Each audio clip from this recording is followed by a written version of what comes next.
A leading global charity has frozen $4 million in funding to India, squeezing aid to the poor, after a clampdown by Prime Minister Narendra Modi on donors deemed to be meddling in domestic politics. The government restrictions on the U.S.-based Ford Foundation relate to a $250,000 grant to a vocal Modi critic, but a top official at the charity said the fallout has hit projects that fight child marriage, provide clean water in slums and feed pregnant women. "We don't want to move ahead until the time we are clear about the rules, and nothing we do is viewed as illegal," the official said, requesting anonymity as he did not want to jeopardize talks with the government. The Ford Foundation has donated more than $500 million to India since opening its first overseas office in Delhi in 1952.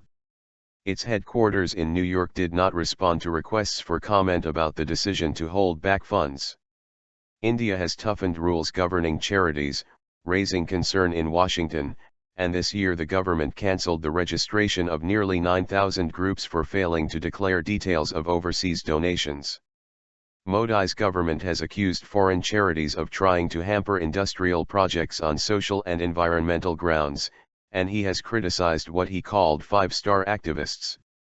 Greenpeace India is among those affected, with bank accounts frozen and travel restrictions imposed on some workers after it campaigned on issues including coal mining and nuclear power, areas Modi sees as key to economic growth. Greenpeace India has contested the allegations against it in court. It says the government is trying to silence criticism and dissent in the world's largest democracy. Under a proposed law, foreign-funded NGOs face more regulatory hurdles and must agree their work will not be detrimental to the national interest. Activists say the term is not clearly defined, leaving it open to abuse. Chilling effect. Amid the crackdown, the Home Ministry put the $12.5 billion Ford Foundation on a watch list this year over funding it gave to activist Teesta Setalvad in 2009. At the time she was pursuing legal cases against Modi, accusing him of failing to stop anti-Muslim rioting that killed at least 1,000 people when he was Chief Minister of Gujarat. Modi denies the charges and was exonerated in an Indian Supreme Court inquiry in 2012. On Tuesday, federal investigators raided Setalvad's home after filing a criminal case against her last week for allegedly misusing the Ford Foundation grant. She could not be reached for comment on Tuesday. B.K. Prasad, the official overseeing the Home Ministry's new approach, told Reuters the government had no intention of forcing NGOs to close. "But we have every right to streamline their work," he said.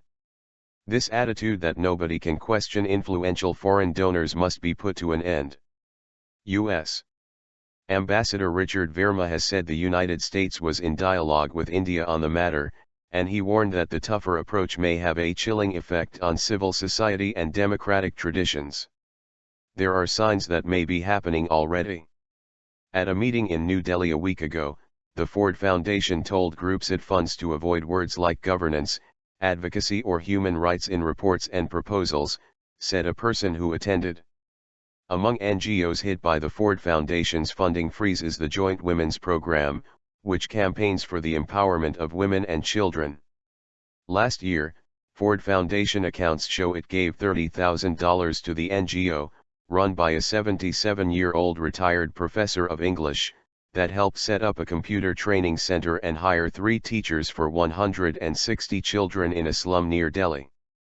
This year the NGO was due another tranche that has not come through, so it halved the number of children it looks after and can no longer afford to provide kids with fruit and milk.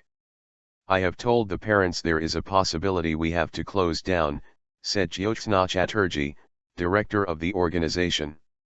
"It is a shame that the children are the ones having to suffer."